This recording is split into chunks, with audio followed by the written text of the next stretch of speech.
मित्रभावेन सम्प्राप्तं न त्यजेयं कथञ्चन दोषो यद्यपि तस्य स्यात् सतां एतत् अगर्हितम्. அவதாரங்களுக்கு இரண்டு முக்கியமான கொள்கைகள் துஷ்ட சிக்ஷணம் சிஷ்ட பரிபாலனம் என்கிறது. சாதுக்களை காப்பாற்றுவதற்காக தான் துஷ்டர்களை சம்ஹரிக்கணும். துஷ்ட சிக்ஷணம் என்கிறது முக்கிய லட்சியம் இல்லை, சாது பரிபாலனம் தான் முக்கிய லட்சணம். துஷ்டர்களை சம்ஹரிக்காமல் சாதுக்களை காப்பாற்ற இயலாது. துஷ்டர்களை அதற்காக ஒடுக்கணும். ராஜதர்மம் தான், இதேதான் ராஜதர்மம், இதேதான் அவதாரத்தினுடைய குறிக்கோள் என்கிறத பார்க்கிறோம். துஷ்ட சிக்ஷணம் முக்கியமான குறிக்கோள் இல்லை, சாதுக்களை காப்பாற்றுறதுக்காக தான் துஷ்ட சிக்ஷணம் என்று என்னதான் சொன்னாலுமே அவதாரங்களில் அது ஒரு முக்கியமான அங்கமாக தான் இருக்கு. துஷ்ட சிக்ஷணம் என்கிறது பலவேறு இடங்களில் பார்க்கத்தான் முடிகிறது. அது இல்லாமல் சாது பரிபாலனங்கிறது நடக்காது. அதனால தான் மகாவீரர்களாக இருக்கிறார்கள் அவதார புருஷர்கள்லாம். மகாவீரர்களாக தான் அவதார புருஷர்களை பார்க்குறோம். ராமனையோ கண்ணனையோ அல்லது மற்ற அவதாரங்கள் யாரை சொல்லுங்க, நரசிம்மன்னு சொல்லுங்கோ, வராகன்னு சொல்லுங்கோ, அவர்கள்லாம் துஷ்ட சிக்ஷணம் பண்ணக்கூடியவர்களாகத்தான் இருக்கிறார்கள். ராமரையே எடுத்துக்கோங்களேன். ராமரை பற்றிய சில வார்த்தைகள், ராமருடைய கல்யாண குணங்களில் ஒரு குணமாக அயோத்தியா காண்டத்தில் வால்மீகி மகர்ஷி சொல்லக்கூடிய விஷயம், ஹந்தியேவ நியமாத்து வத்தியானு அவத்தியே நச்ச குப்பியதி. வத்தியானு தண்டிக்க தகுந்தவர்களை நியமத்தினால தண்டிப்பார். நியமம்னா என்னென்ன, தண்டிச்சே ஆகணும் என்ற நியமம். தண்டிக்காத போனால் அவன் சமூகத்தில் வளர்ந்துன்னு போவான், மேலே மேலே மன்னிச்சு விடலாமே, அவன்கிட்ட கிருப காட்டலாமே என்றால் கிருப காட்டி மன்னிச்சு விட்டா மேலே மேலே அவனால் சாதுக்களுக்கு ஹிம்சை என்ற ஒரு நிலையில தண்டிச்சே ஆகணும். அவன் தண்டிச்சு அவன் துடிக்கிறத பார்த்து அவன் கஷ்டப்படுறத பார்த்து சந்தோஷப்படுறதுக்காக தண்டிக்கலை, நியமாத்து. அதனால தான் நியமாத்துங்கிற வார்த்தை. அவன் துடிக்கிறது நமக்கு மனசு வேதனையாக தான் இருக்குன்னா கூட, ஏதோ ஒரு ஜீவன் துடிக்கிறது நமக்கு வேதனை தானே, உபத்திரவம் தானே, இருந்தாலும் கூட பண்ணித்தான் ஆகணும். என்ன நியமாத்து, நியமம், அது பண்ணணுங்கிற நியமம். சுபாவம் எல்லாரிடத்துலையும் கிருப காட்டணும்னு இருந்தாலும் துஷ்டர்கள் இப்போ ராவணனை தண்டிக்காத வழிய சீதையை காப்பாற்ற முடியாது இல்லையா? சுபாவம் என்ன அப்படின்னு அவனை போய் வதம் பண்ணணுமா அப்படிங்கிற இந்த கார்பண்ய தோஷம் இருந்தாலும் கூட அதுக்கு இடம் கொடுக்காம ராவணனை வதம் பண்ணி தான் ஆகணும். ஏன் வதம் பண்ணி ஆகணும் என்றால் காப்பாற்றி ஆகணும், சீதமாவை காப்பாற்றி ஆகணும். ராவணன் கிட்ட திண்டாடுற அத்தனை சாதுக்களையும் காப்பாற்றி ஆகணும்.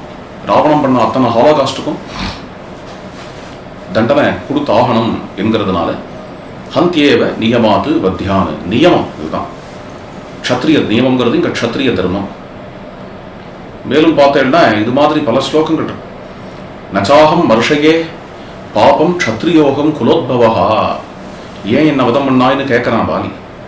அதுக்கு ராமர் சொல்ற பதில், என்னால் பாபத்தை பொறுக்க முடியாது, பாபத்துக்கு தண்டனை கொடுக்கணும் என்கிறது என்னுடைய தலையான கடமை. க்ஷத்ரியனாக இருக்கிறதுனால க்ஷத்ரியோகம் குலோத்பவா, க்ஷத்ரிய ரத்தம் என்னிடத்துல ஓடுறதுனால என்னால் பாபத்தை பொறுத்திருக்க முடியாது, குற்றத்தை பொறுத்திருக்க முடியாது என்று ஸ்ரீராமன் வாலிக்கு பதில் சொல்கிறார். இதுதான் ராமருடைய சுபாவம். அவர் க்ஷத்ரியன் என்கிறதுனால அந்த சுபாவம்னு வச்சுக்கோங்களேன். ஈஸ்வரனே க்ஷத்ரியன் தான், அவதாரத்தில் தான் இல்லை, கடவுளே மகாவிஷ்ணுவே க்ஷத்ரியன் தான். என்ன இப்படி சொல்லிவிட்டேள் அப்படின்னா, ராஜா ஏகோ விஸ்வசிய புவனசிய ராஜா, நான் க்ஷத்ரியன் ஜாதியை சொல்லலை. ஒரு சுபாவம் என்ன, சிஷ்ட பரிபாலனம் துஷ்ட சிக்ஷணம் என்கிறது தான் மூல ரூபத்தினுடைய சுபாவமும். அவதாரமாக வந்த இடத்துலையும் அதுதான் சுபாவம் என்கிறத நம்ம ஸ்பஷ்டமாக பார்க்கறதுனால மகாவிஷ்ணுவை பற்றி சொல்லும் பொழுது பல வித்தரண தட்சம் பட்சபாத அனபிக்யம், பட்சபாதமே இல்லாத தண்டிக்கக்கூடியவர் என்கின்ற வார்த்தை அமையர். பட்சபாதமே இல்லாத தண்டிக்கக்கூடியவர்னு என்ன அர்த்தம் அப்படின்னு, இவன் சும்மா என்னை சுத்துறானே அவனுக்கு வேணா தண்டனையை ரிலாக்ஸ் பண்ணிடலாமா அப்படின்னு நினைக்க மாட்டாராம். ஃபார்ச்சுனேட்லி ஆர் அன்ஃபார்ச்சுனேட்லி அது மாதிரி நினைக்க மாட்டார். அது விஷ்ணு தர்மம் என்கின்ற ஒரு கிரந்தத்தில் சொல்லப்படுகிறது. இதை நம்ம பெரியவாள்லாம் நிறைய ரெஃபர் பண்ணியிருக்கா இந்த ஸ்லோகத்தை. நான் விஷ்ணு தர்மம் நேராக படித்ததில்லை இன்னி வரைக்கும். இந்த ஸ்லோகம் எனக்கு எப்படி தெரியும் அப்படின்னு பெரியவாள்லாம் ரெஃபர் பண்ணதை வச்சுட்டு நான் சொல்கிறேன்.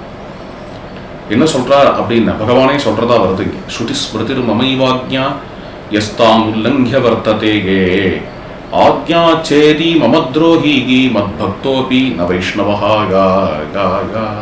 ஸ்ருதியோ ஸ்மிருதியோ இவைகள் என்னுடைய ஆக்ஞை. சாஸ்திரங்கிறது என்னுடைய ஆக்ஞை. சாஸ்திரத்தை யார் மீறி நடக்கிறாளோ அவ ஆக்ஞையை பேதிக்கக்கூடியவர்கள். ஆக்ஞா சேதி என்னுடைய ஆக்ஞையை பேதிச்சவா. என்னுடைய ஆக்ஞையை பேதிச்சவன் என்னுடைய துரோகி. ரொம்ப கடுமையான வார்த்தை. இதுக்கு மேலே என்னப்பா வேணும்? அவரோட துரோகியாக இருக்கணுமா? அவர் கிருபையால் வாழணும், அவரால் மூச்சு விட்றோம், அவரோட அனுகிரகத்தினால ஏதோ காலம் ஓடிட்டு இருக்கு, கெடுகட்டு போய் அவரோட துரோகி ஆகணுமா நம்ம? ஆக்ஞா சேதி மம துரோகி இல்லை, துரோகின்னு சொல்லிக்கிறார், இருந்தாலும் அவரை சுற்றி தானே வரேன்ன. அடுத்த வார்த்தை மத் பக்தோபி ந வைஷ்ணவஹாயா. அவன் என் பக்தனாகவே இருந்தாலும், கடுமையான வார்த்தை அது. என் பக்தனாகவே இருந்தாலுங்கிற வார்த்தை ரொம்பவே பவர்ஃபுல்லான வார்த்தை இங்கே. அதாவது பக்தி மாதிரி நடிக்கிறது வேற, பக்தனா இருக்கிறது வேற. பக்தி மாதிரி நடிக்கிறதுன்னு என்னென்ன, உள்ளுக்குள்ள சுவாமியை பார்த்து சர்வலட்சியம், வெளியில் தூபம் இவன் காட்டின்னு இருப்பான், காட்டிட்டு ஏதோ பெரிய ஆஸ்திகம் மாதிரி நடிப்பான், பெருசாக நெத்திக்கிட்டுப்பான், ஆஸ்திகம் மாதிரி நடிப்பான். உள்ளுக்குள்ளே என்னென்ன சுவாமினாலே பிடிக்காது. இது ஒன்று. அவனை பக்தன்னு சொல்லலை இங்கே. பின்ன என்னென்ன, சுவாமியின் இடத்துல அன்பு உடையம், சுவாமியின் இடத்துல அன்பு உடையம். ராமான்னாலே கண்ணீர் வரவன் தான், இருந்தாலும் ராமருக்கு பிடிச்ச மாதிரி வாழலன்னு அவன் என்னுடைய துரோகி அப்படிங்கிற வார்த்தை. அவன் பக்தோபி ந வைஷ்ணவா. அவனை வைஷ்ணவன்னு சொல்ல முடியாது. என்ன, விஷ்ணுவை அனுசரிக்கிறவன் தான் வைஷ்ணவன். வைஷ்ணவன் அப்படிங்கிறது மற்றதெல்லாம் இருக்கட்டும். பிரதானமான விஷயம் என்னென்ன, விஷ்ணுவுக்கு பிடிச்ச மாதிரி வாழறவன் வைஷ்ணவன். அதுதான் அவர் சொன்னார், ஒரு பெரிய நரசிம்மவேதா அப்படிங்கிறவர். மற்றவாளுக்கு பீடையை நினைக்காத வாழறவன் தான் வைஷ்ணவன், மற்றவாளை பாதிக்கணும்னு நினைக்காதவன் தான் வைஷ்ணவன், லோகக்ஷேமத்தை மனசுக்குள்ள நினைக்கிறவன் தான் வைஷ்ணவன். இது மாதிரியான சொற்கள்லாம் அதிகம் உண்டு. பக்தனுடைய குணங்களை தான் சொல்லி சொல்லி இது மாதிரி ஒரு பக்தன் இருந்தால் எனக்கு பிரியமா இருப்பான், இது மாதிரி ஒரு பக்தன் இருந்தால் பிரியமா இருப்பான். யோமத் பக்தஹா சமே பிரியா, யோமத் பக்தஹா சமே பிரியா, திருப்பி அதை தான் அடிச்சுக்கிறார் கீதையில். அதை தான் எதிர்பார்க்கிறார் என்னும் பொழுது அது இல்லாதபடி நீ வெளிவேஷம் எவ்வளவு போட்டாலும் அது அவரை சந்தோஷப்படுத்தாது. வெளிவேஷம் தான் இல்லைப்பா, அவரிடத்துல அன்பே காட்டினாலும் கூட. ஆனால் அவரிடத்துல மட்டும்தான் அன்பு இருக்குது. இருக்கிறவாடெல்லாம் பார்த்து சொல்லி உள்ளே விழுந்துட்டு இருக்கான், எல்லாரையும் போட்டு அமுக்கிறான், பொய் சொல்கிறான், சந்தர்ப்பவாதியாக இருக்கான் என்கிறதுனால அவன் மறுபடியும் மகாவிஷ்ணுவுக்கு துரோகியாத்தான் ஆவான். என்னோட வார்த்தை இல்லை பாரு, இது விஷ்ணு தர்மம். விஷ்ணு தர்மத்தில் மகாவிஷ்ணு சொல்கிறதாக வருது. விஷ்ணு தர்மத்தில் வரட்டமே என்ன, விஷ்ணு தர்மத்தில் மட்டும் வரல, நம்ம பெரியவாள்லாம் அடிக்கடி ரெஃபர் பண்ண ஸ்லோகமாக இருக்கிறதுனாலையும் எடுக்கிறேன். யோமத் பக்தஹா சமே பிரியா ஆக்ஞா சேதி மம துரோகி மத் பக்தோபி ந வைஷ்ணவஹா என்கின்ற வார்த்தை இருக்கத்தான் செய்கிறது என்கிறத பார்க்குறோம். அது மாதிரியான వ్యక్తిகளுக்கு பகவான் இடம் கொடுக்கறது இல்லை. அது மாதிரியான వ్యక్తిகளுக்கு அப்படின்னு இங்கே வியக்தம். இப்போ நான் சொன்ன ஸ்லோகங்களாலேயே வியக்தம். இப்படிலாம் சொல்கிற வாஸ்தவம். ஆனால் அவரை பரம கிருபாளு, எல்லாத்தையும் மன்னிக்கக்கூடியவர் என்றெல்லாம் சொல்லுகிறார்களே, அதுவும் சத்தியம். அவர் பரம கிருபாளு, அவர் மன்னிக்கக்கூடியவர் என்கிறதும் சத்தியம். அதற்கும் நிறைய ஸ்லோகங்கள் ராமாயணத்திலேயே இருக்கு. எங்க இருக்கு என்றால், கதஞ்சித் உபகாரேன கிருதேன ஏகேன துஷ்யதி நஸ்மரதி அபகாராணாம் சதமபி ஆத்மவத்தையா. என்னைக்காவது யாராவது ஏதாவது ஒரு உபகாரம் பண்ணியிருந்தா கூட அதனால பரம சந்தோஷப்பட்டுடுவார்.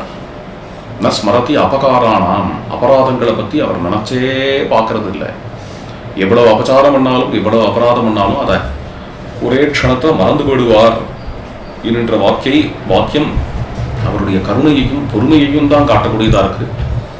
நியமத்தினால வதைக்க வேண்டியவர்களை வதைப்பார், தண்டிக்க வேண்டியவர்களை தண்டிப்பார் என்கிறது எந்த கான்டெக்ஸ்டில் இந்த கல்யாண குணம் வரதோ, ஹந்தியேவ நியமாத் பத்தியான்னு, அதே கான்டெக்ட்லேயே நஸ்மரதி அபகாரானாம், அபகாரங்களை ஸ்மரிக்கிறது இல்லை என்றது வருது. பதாரகமபி காக்குஸ்தா கிருபையா பரியபாலயது. தண்டிக்க வேண்டியவனாக இருந்தாலும் காக்காசுரனை அபயப்பிரதானம் கொடுத்து அனுப்பிச்சு வச்சார் என்கிற கதையும் இதே ராமாயணத்தில் தான் இருக்கு. விபீஷணன் சரணம் என்று வந்திருந்த பொழுது எதிவா ராவணஸ்வயம், வந்தது விபீஷணனா அல்லது ராவணனான்னு பாருப்பா. ராவணன் அப்படின்னு தெரிஞ்சா அதுக்காக ஒரு மீட்டிங்கை கூட்டின்னு இருக்காத, ராவணனையும் நான் மன்னித்து ஏற்கிறதுக்கு தயார் என்று ஸ்ரீ ராமச்சந்திர பிரபு சொல்ற இந்த ஒரு உதாரமான மனசும் இதே ராமாயணத்துல தான் இருக்கு. இது மன்னிக்கக்கூடியவர். பாபானாம்பா சுபானாம்பா நகசித்து நாபராத்தியத்தின்னு சீதம்மா சொல்றாளே, என்னை கொடுமைப்படுத்தின ராட்சசிகள்லாம் மன்னிச்சு விடுகிறேன் என்று. அதுவும் இதே ராமாயணத்துல தான் இருக்கு. அப்புறம் இப்பேற்பட்ட ஒரு கிருபையும் இப்பேற்பட்ட ஒரு பொறுமையும் இருக்கே, அவர் கிருபா சமுத்திரமாச்சே. அவரை கிருபா சமுத்திரம்னு சொல்லிவிட்டு ஆனால் தண்டிக்க வேண்டியவர்களை தண்டித்தே தீருவார் அப்படிங்கிற ஒரு வாக்கியமும் இது ஒரு டைக்கட்டாமிக்கா இருக்கே, இது பரஸ்பரம் விரோதம் மாதிரி பார்க்கறதுக்கு இருக்கே என்று கேட்டால் விரோதம் இல்லை. ரெண்டு குணமுமே அவருக்கு உண்டு. மன்னிச்சு விடுறேன் என்று அவரை சொல்ற கோஷ்டி வேற, மன்னிக்காதபடி தண்டிப்பேன் அப்படின்னு அவர் சொல்ற கோஷ்டி வேற. நன்னா நம்ம புரிஞ்சுக்கணும். இது நம்ம எந்த கோஷ்டியில இருக்கணுங்கிறத நம்ம தான் நிர்ணயிச்சுக்கணும்.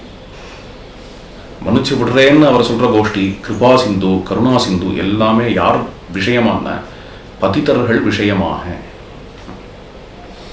என்ன பதிதர்கள் என்னைக்காவது சாதுக்களா ஆவாங்கிற ஹோப் இருக்கு, ஸ்கோப் இருக்கு. அதை எதிர்பார்த்து தான் அவர் மன்னிச்சு விடுறதோ அல்லது கருணையோ எல்லாமே. பதிதர்கள் விஷயமாக மன்னிச்சு விடுவார், கிருபா சிந்துவாகவும் இருப்பார். துஷ்டர்கள் விஷயமாக என்ற அவர் தான் சொல்றாரு, விநாசாயச துஷ்கிருதாம் அப்படின்னு தான் வார்த்தை.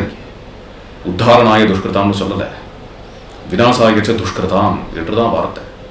துஷ்டர்கள் விஷயமாக துவம்சம்தான், சம்ஹாரம் தான், தண்டனை தான் என்கிறதுல அவர் தெளிவார். நம்ம தெளிவாகணும். ஏன்னா தெளிவானா தான் யார் பதித்தாள் யார் துஷ்டாள்னு புரியும். அதுக்காக இல்லை, அதுவும் தான். ஆனால் நம்ம துஷ்டனா இருக்கணுமா பதித்தனா இருக்கணுமா அப்படிங்கிற நம்ம தான் நிர்ணயிச்சிடணும். பதித்தனா இருந்து யதாசீக்கிரம் கூடிய சீக்கிரத்தில் சாதுவா ஆயிடணும். க்ஷிப்ரம் பகவதி தர்மாத்மா என்று சொல்லும்போது பதித்தனா இருந்தால் சாதுவாரத்துக்கான ஸ்கோப் உண்டு.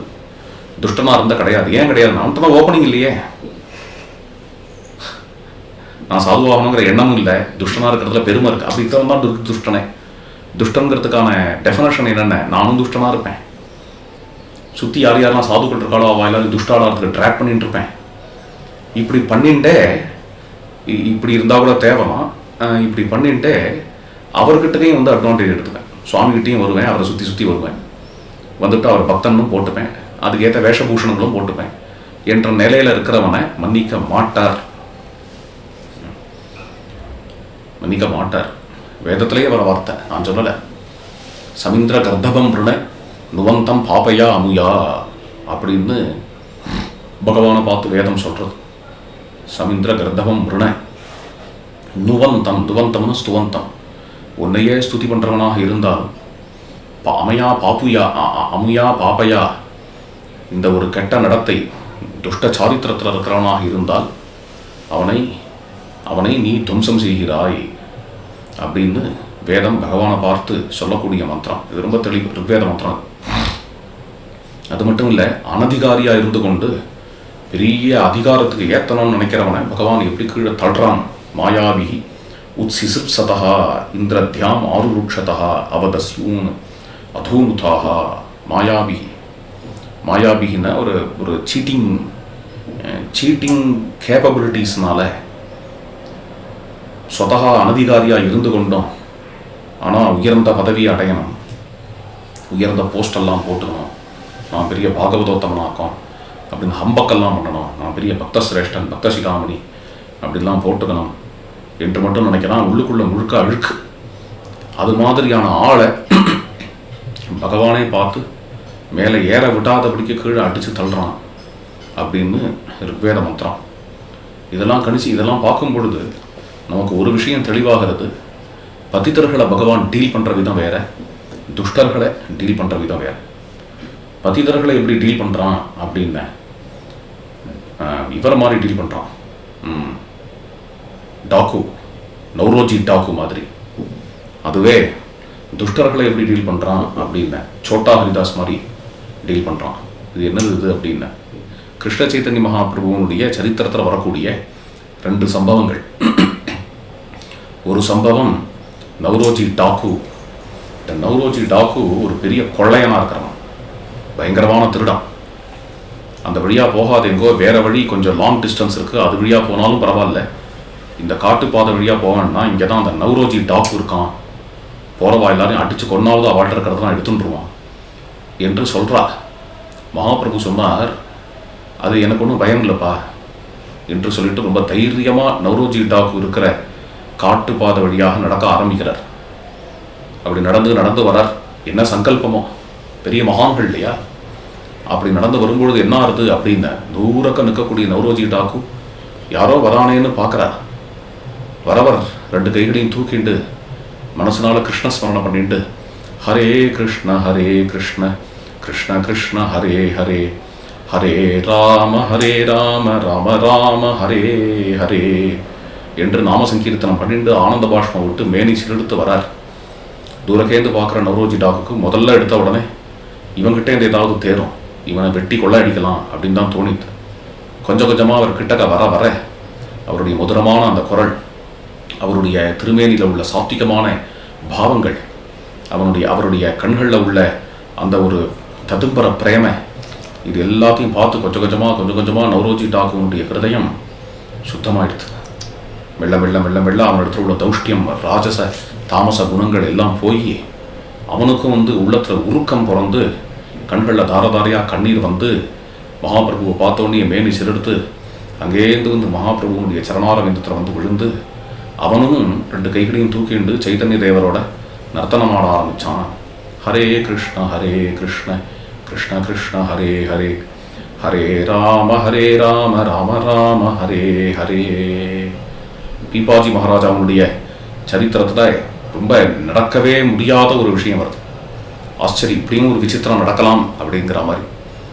பீபாஜி மகாராஜா ராமானந்தருடைய சிஷ்யர் காட்டுப்பாதை வழியாக வந்துட்டுருக்கார். தர்மபத்னி பேர் சீதா சகச்சரின்னு பேர். சீதா சகச்சரி அப்படிங்கிறது காரண பெயர், அவள் ஒரிஜினல் பெயர் என்னன்னு தெரியாது உங்களுக்கு. தேவியினுடைய சகி, சீதம்மாவுடைய சகியாக இருக்கிறதுனால இந்த பெயர். அவளையும் அந்த அம்மாவையும் அழைச்சிண்டு பீபாஜி மகாராஜா காட்டில் அப்படியே பாவபூர்ணமாக சஞ்சாரம் பண்ணிட்டு வரும்பொழுது திடீர்னு ஒரு புலி வந்துடுது. இவரோ சீதாராம சீதாராம சீதாராம சீதாராம் என்று நாம சங்கீர்த்தனம் பண்ணும்பொழுது அந்த புலி அப்படியே சமாதானம் ஆயிடுத்துங்கிறார். ஆச்சரியம் அதெல்லாம். இந்த புலியினுடைய கண்களில் கண்ணீர் வந்து புலி அப்படியே இந்த மகாராஜா அவனுடைய சரணத்தில் விழுந்து கொடுத்து அதை தடவி கொடுத்தார், அதை கொஞ்சினார். பீபாஜி மகாராஜா என்றெல்லாம் வருது இல்லையா. இங்கே டாக்குஜி நவ்ரோஜி டாக்கு கதைக்கு வரேன். நவ்ரோஜி டாக்கு அப்படியே மேனி சிறுத்து அந்த சாத்விக பாவத்தினால ஒன்றும் உபன்யாசம் கேட்டுவிடல, நாமசங்கீர்த்தன சிரவண மாத்திரத்தில் பிரபுவனுடைய நாமசங்கீர்த்தனத்தை கேட்டது மாத்திரத்தில் அப்படியே ஆள் மாறிட்டான். பரம சாத்விகனா, பரம வைஷ்ணவனா, பரம பாகவதனா ஆயிட்டான் நவ்ரோஜி டாக்கு கதை. இது எதுக்கு உதாரணம்னு, பதிதோத்தாரணத்துக்கு உதாரணம். இதே சைத்தன்ய தேவருடைய சரித்திரத்தில் வேற ஒரு கதை வருது. சைத்தன்யருடைய சிஷ்யர் சோட்டா ஹரிதாஸ் என்ற பெயர். நன்னா கானம் பண்ணுவார், பகவத்குணங்கள்லாம் அருமையாக கானம் பண்ணுவார். சைத்தன்யரே ஆசையாக உட்காந்துட்டு சிரவணம் பண்ணுவார். அப்பேற்பட்ட அந்த சோட்டா ஹரிதாஸ் ஒரு மிகப்பெரிய குற்றம் பண்ணிட்டார். குற்றம் பண்ண உடனே சைத்தன்ய தேவர் சோட்டா ஹரிதாஸை பார்த்து, இனிமே என் முகாலோகனம் கூட பண்ணாதே என்று சொல்லிவிட்டார். இனிமே என் மூஞ்சியில் முடிக்காதே, என்கிட்ட வராதே அப்படின்னு கடுமையாக பேசிவிட்டார். பேசினதில் சோட்டா ஹரிதாஸுக்கு அவருக்கு மனசில் ரொம்ப பெரிய தாபம் ஏற்பட்டு, இப்படி சொல்லிட்டாரே நம்முடைய குருதேவர் அப்படின்னு எவ்வளவோ முயற்சி பண்ணார் சோட்டா ஹரிதாஸ். சைத்தன்யர்கிட்ட வரணும் சுற்றி வந்தார். வந்தும் கூட சைத்தன்ய தேவர் சோட்டா ஹரிதாஸை முகாலோகனம் கூட பண்ணலை. கடைசியாக என்னாச்சு அப்படின்னு, இப்படி ஆயிடுத்தே என் கதை அப்படின்னு அவர் பிராணத்தியாகம் பண்ணிட்டார். சோட்டா ஹரிதாஸ் பிராணத்தியாகம் பண்ணுற அளவுக்கு சைத்தன்யரிடத்தில் பிரியமுடையவர். வெக்ஸாகி பிராணத்தியாகம் பண்ணிவிட்டார். பிராணத்தியாகம் பண்ணதுக்கப்புறம் அவருக்கு பிசாச்ச பாதம் கொடுத்தோம்.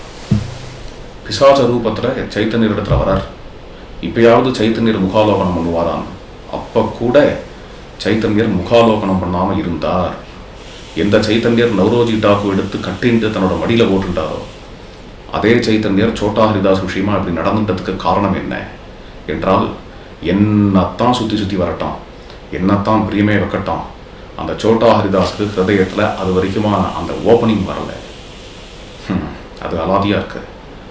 அந்த ஓப்பனிங் அப்படிங்கிறது சோட்டா ஹரிதாஸ்க்கு வந்து என்னைக்காவது ஒரு நாள் வந்தால் அப்போது சைத்தன்யர் முகாலோகனம் பண்ணுவார். சைத்தன்யர் மேலே தப்பு இல்லை அது.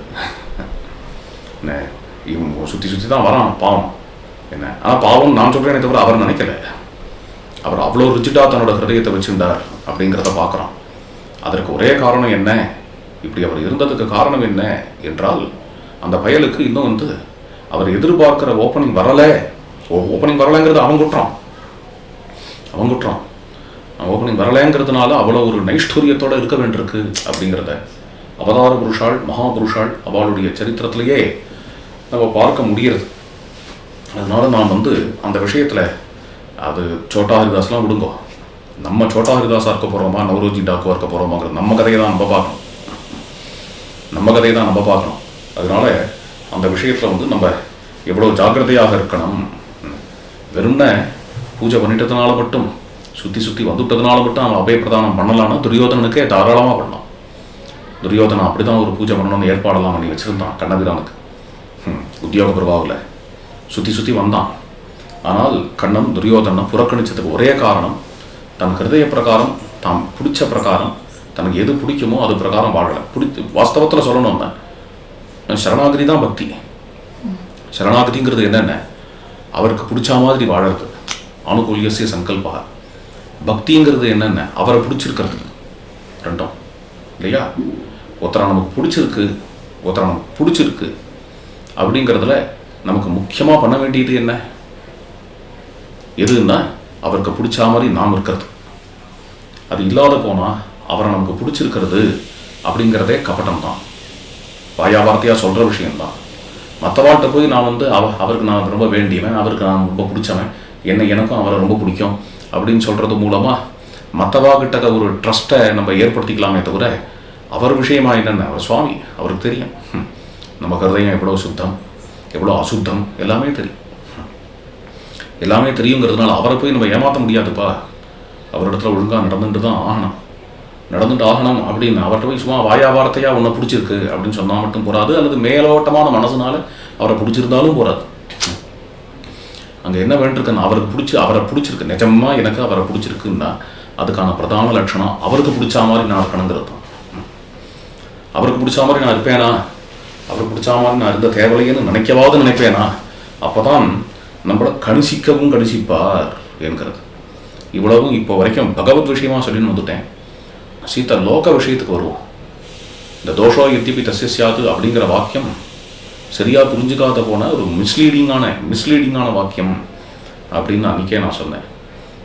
பிற்காலத்து வரலாறுல ஒரு தியரி என்ன காரணமோ இந்திய வரலாறுல டெவலப் ஆச்சு. லோக விஷயமாக சொல்கிறேன், ஒரு தியரி டெவலப் ஆச்சு, ஒரு கான்செப்ட். என்னென்ன, இந்த மன்னிக்கிறது அப்படிங்கிறதுனுடைய எக்ஸ்ட்ரீமிசம். எவ்வளோ குற்றம் இருந்தாலும் மன்னிச்சு விடணும், அதையே ஒரு ஐடியலாக வச்சு அதை சன்னியாசிகள் மட்டும் பழகாமல் அது வந்து கிரகஸ்தாலும் பழகிறது, க்ஷத்ரியாலும் பழகிறது. இதை அப்படிங்கிற மாதிரி ஆரம்பிக்கும்போது தான் அதனுடைய விளைவாகத்தான் நம்ம நாடு 1000 வருஷமாக அடிமைப்பட்டு கடந்தது என்கிறது இதோட இம்பேக்ட். தோஷமே உடையவனாக இருந்தாலும் துஷ்டனாகவே இருந்தாலும் அவனை மன்னிச்சு விடணும் அப்படிங்கிற ஒரு பிலீஃப். அப்போ இந்த பிலீஃப்க்கு அவள் வந்து சாஸ்திர பிரமாணம் தேட ஆரம்பிக்கிறார். இந்த பிலீஃப் வந்ததுக்கப்புறம் அந்த சாஸ்திரங்கள் விஷயம் வேறு. இந்த பிலீஃப் வந்ததுக்கப்புறம் உள்ள சாஸ்திரங்களில் இது வெளிப்படையாகவே இருக்கும். இந்த பிலீஃப் வந்து வெளிப்படையாகவே தெரியும். பழைய சாஸ்திரங்கள்லையும் இதுக்கு பிரமாணம் தேடணும் அப்படின்னு வரும்பொழுது அன்ஃபார்ச்சுனேட்லி தோஷோ யத்யபி தஸ்ய ஸ்யாது முதலிய ஸ்லோகங்கள்லாம் இங்கே உபயோகப்படுறது. இது ஒரு மிஸ்கோட்டிங் தான். ஏன் மிஸ்கோட்டிங்னு சொல்கிறேன்னா, மித்திரபாவேன சம்பிராப்தங்கிறதையே மூட்டை கட்டி வச்சுக்கிட்டு தோஷோ யத்யபி அப்படின்னு இந்த முன்னாடி என்ன வருது பின்னாடி என்ன வருது எதையுமே தெரியாமல் தோஷோ யத்யபியை வச்சுட்டு எல்லாத்தையும் சமர்த்தனம் பண்ணுறது அப்படிங்கிறது ஹைலி மிஸ்லீடிங்கான ஒரு விஷயம். எந்த அளவுக்கு மிஸ்லீடிங்காக போகலான்னு ஒரு நாட்டையே 1000 வருஷம் அடிமையாக வைக்கிற அளவுக்கு மிஸ்லீடிங்காக போகிறோம். அது என்ன அப்படி சொல்கிறேன் அப்படின்னு எடுத்துக்கோங்களேன். நம்ம வரலாறு எடுத்துக்கோங்க. இந்த பிருத்திவிராஜுங்கிறவர் பலமுறை ஒரு முறை இல்லை 2 முறை இல்லை பலமுறை வந்து யுத்தத்தில் கோரி முகமது தன்னிடத்தில் தோற்று போன கோரி முகமதை மன்னிச்சு விட்டதுனால தான் அதனுடைய விளைவு தான் பிருத்திவிராஜ் கடைசியாக தோற்று போனது என்கிறது. ஒரு முறை மன்னிச்சு விட்ட பரவாயில்ல, 2 முறை மன்னிச்சு விட்ட பரவாயில்ல. 10 முறைக்கு மேலே என்ன டூ மச்சா படலையா? கொஞ்சம் ஓவராக படலை. இது வந்து நார்மல்சியா இல்லை அப்நார்மாலிட்டியா? இது இத்தனை முறை ஒருத்தன் மன்னிச்சு விடுவானா? ஒவ்வொரு முறையும் அவன் வருவான், யுத்தம் பண்ணுவான், தோப்பான், தோத்து இவர் மன்னிச்சு விடுவார், போவான். எத்தனை நாள்ப்பா அப்படி நடக்கும்? நைகாந்த விஜயகாங்கிறார் ராமர் யுத்த காண்டத்தில். யுத்தம்னு ஒன்று நடந்தது என்றால் அந்த யுத்தத்தில் ஒருத்தரையே எப்போ பார்த்தாலும் ஜெயிப்பான்லாம் சொல்ல முடியாது. அந்த ரீதியாக 18 முறை யுத்தம் நடந்ததுன்னு ஒரு முறையாவது கோரி முகமது ஜெயிக்க மாட்டான்? திடீர்னு கோரி முகமது ஜெயிச்சான். கோரி முகமது ஜெயிச்சான் அப்படின்னு மன்னிச்சா விட போகிறான்? அல்லது பிருத்திவிராஜ் தான் மன்னிப்பு கேட்க போகிறான்? அவன் வானம் கெட்டவன், ஒவ்வொரு முறையும் மன்னிப்பு கேட்டுட்டு இருப்பான். பிருத்திவிராஜ் மன்னிப்பு கேட்க மாட்டான். குற்றம் இருந்தால் தானே மன்னிப்பு கேட்கறதுக்கு. அப்போ என்ன ஆகுது அப்படின்னு அதுக்கு மேலே பிருத்திவிராஜோட கண்ணை பிடுங்கி பிருத்திவிராஜோட மனைவி அக்னியில் இறங்கி இவ்வளவு நடந்து அந்த பிருத்திவிராஜை கைது பண்ணி எங்கேயோ அவள் ஊருக்கு எங்கேயோ கொண்டு போயிட்டான். கொண்டு போய் அங்கே வச்சு பிருத்திவிராஜை கொண்டுட்டான் என்று பிருத்திவிராஜோட கதை முடிஞ்சு போயிடுச்சு. அப்போது ஆரம்பம் கோரி முகமது தான் இங்கே தில்லியினுடைய முதல் இந்த ராஜா, முகலாய இல்லை, அதுக்கு முன்னாடி இருந்த ராஜா. இந்த இதெல்லாம் சொல்கிறான் இல்லையா, முதல் சுல்தான்னு வச்சுக்கோங்களேன் டெல்லி. அதுலேருந்து ஆரம்பித்து தொடர்ச்சியாக எங்கெங்கெல்லாம் நம்ம கவுந்தோம் அப்படின்னு பார்த்தேன்னா மனுச்சார் கவுந்தார் ஒரு சாஃப்ட் கார்னர் ஏற்பட்டது. அவன் யுத்தத்துக்காக வராங்கும்பொழுது ஒரு சாஃப்ட் கார்னர் ஏற்பட்டது. அவன் எப்படி ஏமாற்றுவாங்கிறதே தெரியாத ஏமாந்து போயிட்டார். அப்படிங்கிற கதைகள் தான் திருப்பி நம்முடைய நாட்டில் நம்மளை மேலே எல்லா இடத்துலையுமே கவிழ வச்சுது என்கிறத நம்ம பார்க்குறோம். அப்படி இருக்கும் பொழுது ஜாக்கிரதையாக இருக்கணும் இல்லையா? தோஷோ யத்யபித் சிஷ்யாத் அப்படிங்கிறத மட்டும் எடுத்துக்கக்கூடாது. என்ன பர்பஸ்க்காக தோஷோ யத்யபின்னு சொல்ல வரார், மித்திரபாவேன சம்பிராப்தங்கிறதையும் பார்க்கணும். இல்லாத போனால் என்னென்ன இது மாதிரியா சில பேர்களை வந்து நல்லவான்னு நினச்சிட்டு ஏமாந்தால் அவன் வந்து கதிஹீனனா போயிடுவான். முதலிய ஸ்லோகங்களும் அதே சாஸ்திரத்திலேயே இருக்கு. ராமரே சொல்றார் இது. உபாய குசலம் வைத்தியம் விருத்திய சந்தூஷணே ரதம் யோன ஹந்தி சவத்தியதே. மிடில் மேனேஜ்மெண்ட்டில் ஒரு மந்திரி ஒருத்தன் இருக்கான். உபாய குசலம், நிறைய உபாயங்கள்லாம் தெரிஞ்சவனாக இருக்கான், வைத்தியம் படித்தவனாகவும் இருக்கான். விருத்திய சந்தூஷணே ரதம். ஆனால் மிடில் மேனேஜ்மெண்ட்டில் உட்காந்துட்டு மேலே இருக்கிறவாளையும் கீழே இருக்கிறவாளையும் பழக விட மாட்டேங்கிறான். மேலே இருக்கிறவாளோட ரெப்ரசன்டேட்டிவாக இருந்துட்டு கீழே இருக்கிறவாள்லாம் உருட்டி மிரட்டுறான். விருத்திய சந்தூஷணே ரதம். அப்படி இருக்கக்கூடிய மிடில் மேனேஜ்மெண்ட்டுக்காரன அவனுக்கு தக்க தண்டனை கொடுத்து அவனை வெளியேற்றணும். யோ ந ஹந்தி, அது மாதிரி எவன் தக்க தண்டனை கொடுத்து வெளியேற்றலையோ அவன் கவிழ்க்கப்படுவான். யோன ஹந்தி சவத்தியதே என்று தெளிவாக ராமர் சொல்கிறார். அதனால அந்த விஷயத்தில் ரொம்ப ஜாக்கிரதையாக இருக்கணும். மேனேஜ்மெண்ட்டில் இருக்கிறவாள்லாம், தலைமையில் இருக்கிறவாள்லாம். அவன் தானே ஐயோ பாவம், அவன் எப்படி இருப்பான் தெரியுமா, உழைச்சி கொட்டுறான் தெரியுமா, அல்லது அவன் வந்து அட்லீஸ்ட் என்கிட்ட சலாமாவது போடுறானே, நடிப்பாக இருந்தாலும் சலாம் போடுறானோ இல்லையோ, நடிப்புலையே சலாம் போடுறானோ இல்லையோ, அதனால அவனை மன்னிச்சு விடணும், மன்னிக்கிறது தான் பெரிய குணம் அப்படின்னு அந்த இடத்துலலாம் சொல்லிட்டு இருக்கிறவன் தான் லூசு அப்படின்னு பேர். அவன் சீக்கிரம் கீழே விழ போகிறான். அவனோட சிஸ்டம் கொலைய போகிறது, அவன் மேனேஜ்மெண்ட்டே இல்லாத போகிறது, அழிய போகிறது, பிருத்திவிராஜ் கேஸ் ஆக போகிறது இது அப்படின்னு அர்த்தம். அந்த விஷயத்தில் அதை கிளியராக சொல்கிறார் ராமர். உபாய குசலம் வைத்தியம் விருத்திய சந்தூஷணே ரதம் சூரம் ஐஸ்வர்ய காமம் ச யோனஹந்தி சவத்தியதே அப்படின்னு விதுரநீதியிலையும் அதை பற்றி சொல்கிறார். அமித்ரம் குருதே மித்ரம் மித்ரம் துவேஷ்டி ஹினஸ்தி ச கர்மச்ச ஆரம்பத்தை துஷ்டம் தமாகு மூடச்சேதசம்.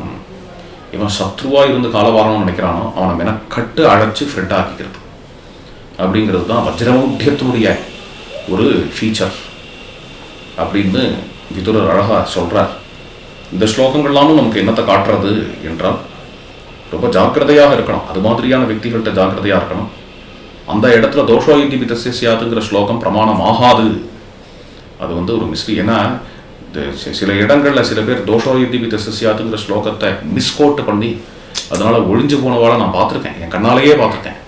அதெல்லாமும் மனசில் வச்சுன்னு சொல்கிறேன். ராமாயணம் படிக்கக்கூடிய நம்ம இந்த ஸ்லோகத்தை உள்ளது உள்ளபடி புரிஞ்சுக்கணும் அப்படிங்கிற ஒரு கவலையில் சொல்கிறேன். உள்ளது உள்ளபடி புரிஞ்சுக்கிறது என்றால் என்ன என்றால் மித்திரபாவேன சம்பிராப்தம். மித்திரபாவத்தோட எவன் வருகிறானோ, பிரேமபாவத்தோட எவன் வருகிறானோ, பிரபோ எனக்காக இவ்வளோ செஞ்சையே உனக்கு பிரதி என்ன செய்ய போகிறேனோங்கிற உருக்கத்தோட எவன் வருகிறானோ அவருக்கு பிடிச்சுக்கணும், பிடிச்சா மாதிரி நடந்துக்கணுங்கிற பாவத்தோட இவன் வருகிறானோ அவனிடத்துல ஏதாவது தோஷம் இருந்தாலும் அவனை என்னால் கைவிட முடியாது என்று இந்த ஸ்லோகத்தோட அர்த்தம்பா. புரிஞ்சுதா? இதோட இன்னைக்கு நிறுத்திப்போம். நாளைக்கு கொஞ்சம் பேச வேண்டியது இருக்குது. தோஷோ இத்திவிதஸ்ய ஸ்யாத், அது பேசி நாம் இதை தோஷோ இத்திவிதஸ்ய ஸ்யாத்துங்கிற டாப்பிக்கை பூர்த்தி பண்ணிக்கலாம். சதாமே தத கர்ஹிதம்க்கு மேலே போகலாம். ராமோ ராமோ ராமயிதி பிரஜானாம் அபவன் கதாஹ ராமபூதம் ஜகதபூத் ராமே ராஜ்யம் பிரசாசதி அமோகம் பலவீர்யம் தே அமோகஸ்தே பராக்ரமஹ அமோகாஸ்தே பவிஷ்யந்தி பக்திமந்தஸ்ச யே நராः அமோகம் தர்ஷனம் ராம ந ச மோகஸ்தவஸ்தவ அமோகாஸ்தே பவிஷ்யந்தி பக்திமந்தஸ்ச யே நராः லோகாः சமஸ்தாः சுகினோ பவந்து யதः அப்யுதய நிஸ்ரேயஸ சித்திः சதர்மः வேதாः பிரமாணம் தர்மஸ்ய தர்மோ ரக்ஷதி ரக்ஷிதः ராமோ விக்கிரகவான் தர்மः ராமோபாசனேன தர்மவ்ருத்திः ராமாஸ்மி வாழ்க்கையே ராமனாகும் ராமனே வாழ்வுமாகும் ராமனே வாழ்வு தன்னில் வாழ்க்கையே ராமன் தன்னில் ராமனின் ராஜ்யம்தான் தேவ சாம்ராஜ்யம் கான்.